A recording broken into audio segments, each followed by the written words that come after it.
आज हिवाळी अधिवेशनाचा 6वा दिवस आहे। आज पुन्हा एकदा मराठा आरक्षणावरून चर्चा होण्याची शक्यता आहे। काल ओबीसी नेत्यांकडून सुरू असलेल्या विरोधकावरून सत्ताधारी आक्रमक झाले होते। पोलीस भरतीची तयारी करणाऱ्या तरुणांसाठी खुशखबर आहे। राज्यामध्ये लवकरच 23,628 पोलीस शिपायांची भरती होणार असल्याची घोषणा उपमुख्यमंत्री देवेंद्र फडणवीसांनी केली आहे। केंद्राचं पाहणी पथक आज बीड आणि जळगावच्या दौऱ्यावर आहे। या जिल्ह्यातील दुष्काळग्रस्त भागाची ते पाहणी करणार असून यावेळी शेतकऱ्यांशी संवाद साधत त्यांच्या समस्या जाणून घेतल्या जातील। राज्यामध्ये शांतता ठेवायची असेल तर प्रकाश आंबेडकरांना मुख्यमंत्री करा अशी मागणी मराठा आरक्षणावरच्या चर्चेच्या दरम्यान बच्चू कडू यांनी केली आहे। जुन्या पेन्शनच्या मागणीसाठी आजपासून सरकारी कर्मचाऱ्यांनी बेमुदत संप पुकारलाय। सकाळी 11 वाजल्यापासून राज्यातील सर्व जिल्हाधिकारी कार्यालयांसमोर निदर्शनं केली जातील। यामुळे शासकीय कामकाज ठप्प होणार आहे।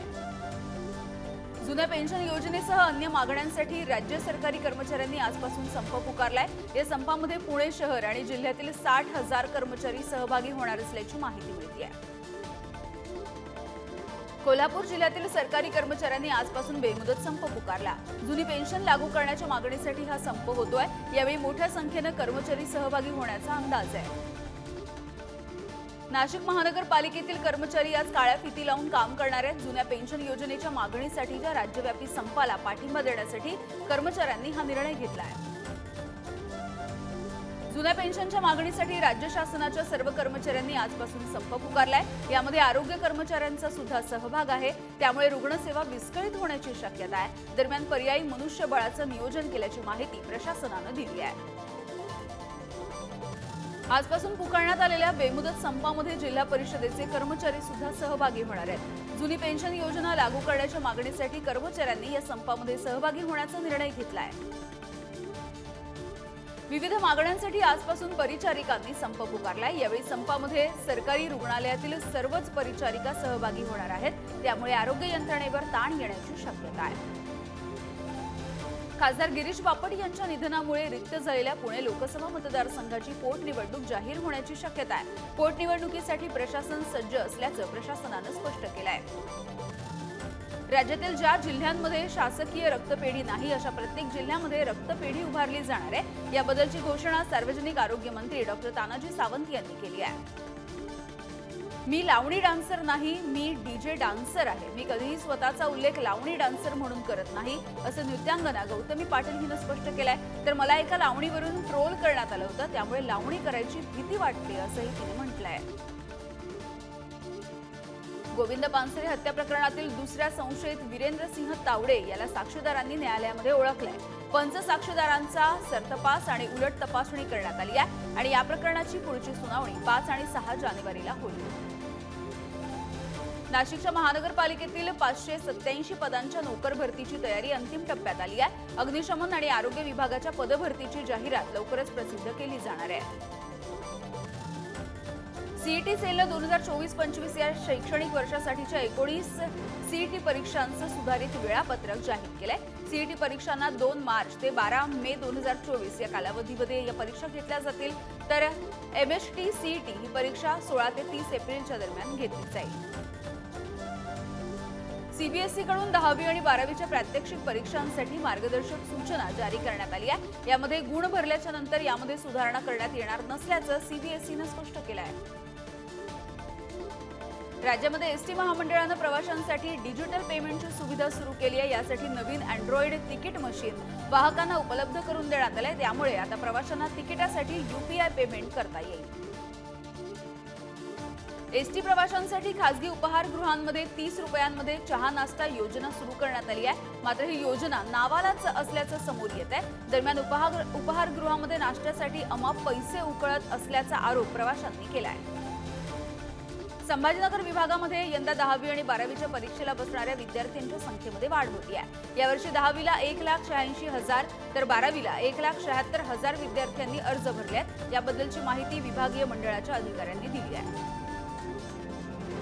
पिंपरी चिंचवडमधील मेट्रो इको पार्कला वाचवण्यासाठी स्थानिक आता एकवटतायत। हा पार्क निवडणूक आयोगाला हस्तांतरित करण्यात आलाय। त्यामुळे जिल्हाधिकाऱ्यांच्या आदेशाने या पार्कला टाळं ठोकण्यात आलंय।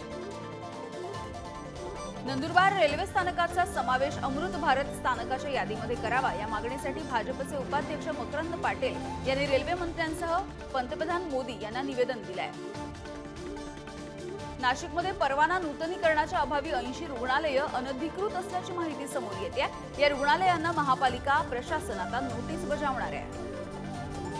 कोल्हापूर जिल्ह्याची निरक्षरांची संख्या 8 लाखांवर गेल्याचं समोर येत आहे। या 8 लाख निरक्षरांना साक्षर करण्याचं आव्हान आता शिक्षण खात्यासमोर आहे। मार्च 2023 पर्यंत किमान 32,000 निरक्षरांना साक्षर करण्याचं उद्दिष्ट ठेवलं गेलंय। गोकुळच्या दूध संकलनामध्ये गेल्या 2 महिन्यांमध्ये मोठी वाढ होतीये। यामध्ये 2 लाख लिटरनं यामध्ये वाढ होताना दिसते। यामुळे गोकुळचं सरासरी दूध संकलन जवळपास 17 लाखांवर गेलंय। कोल्हापूर शहरामध्ये 100 कोटींचे रस्ते करण्यासाठी उद्या ठेकेदार कंपनीला वर्क ऑर्डर दिली जाणार आहे। याबद्दलची सर्व कागदपत्रे तयार करण्यात आली आहेत। शहर अभियंता हर्षजित घाटगे यांनी ही माहिती दिली आहे। कोल्हापूर महानगरपालिकेनं शहरातील 32 बांधकामांना परवानगी दिली। नगररचना विभागाच्या मार्फत आयोजित करणाऱ्या कॅम्पमध्ये महानगरपालिकेनं हा निर्णय घेतलाय। 14 भोगवटा प्रमाणपत्र, 4 विभाजन, 3 बांधकाम परवानगीला मुदतवाढ आणि 1 अनामत रक्कम परत केली गेली आहे। आरटीओ मधल्या कर्मचाऱ्यांनी आज बेमुदत काम बंद आंदोलन पुकारलंय। यावेळी विविध मागण्यांसाठी बेमुदत संप करण्याचा निर्णय घेण्यात आलाय। दरम्यान नागरिकांना नाहकपणे अडचणींचा सामना करावा लागतोय। संभाजीनगर शहरामध्ये महापालिकेच्या मार्फत 5 ठिकाणी प्रधानमंत्री आवास योजनेच्या अंतर्गत घरकुलांचं बांधकाम केलं जाणार आहे। मात्र यासाठी लाभार्थ्यांकडून 10 ते 12 लाख रुपये घेतले जाणार आहेत। त्यामुळे लाभार्थ्यांनी नाराजी व्यक्त केली आहे आणि मनपाचं घर हे स्वस्त कसं काय असा सवाल सुद्धा विचारला आहे।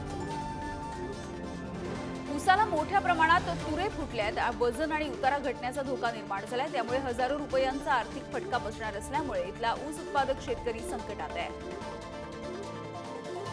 लासलगाव बाजार समितीमध्ये कांद्याच्या दरामध्ये 1100 रुपयांनी घसरण झाली आहे। त्यामुळे कांदा उत्पादक शेतकरी आर्थिक चिंतेत सापडलाय। केंद्रानं निर्यात बंदीचा निर्णय घेतल्यानंतर दरामध्ये घसरण होती आहे। गंगापूर धरणावरील पंपिंग स्टेशनच्या दुरुस्तीच्या कामामुळे शनिवारी वीज पुरवठा खंडित करण्यात येणार आहे। त्यामुळे नाशिक शहरामध्ये शनिवारी संपूर्ण शहराचा पाणी पुरवठा बंद असेल। मराठवाड्यामधल्या धरणांमध्ये 50% इतकाच पाणीसाठा शिल्लक आहे। त्यामुळे आगामी काळामध्ये पाणी टंचाईची समस्या निर्माण होण्याची शक्यता आहे। दरम्यान पाणी जपून वापरण्याचं आवाहन होत आहे। पंचगंगा आणि भोगावती नदीतील पाण्याची पातळी कमी झाली आहे। त्यामुळे शिंगणापूर उपसा केंद्रातील 2 पंप सुद्धा पूर्णतः बंद झाले आहेत। त्यामुळे कोल्हापूरकरांना पाणी बाणीचा सामना करावा लागतोय। दरम्यान लवकरच पाणी पुरवठा करण्यात येणार असल्याचं पालिकेनं सांगितलं आहे।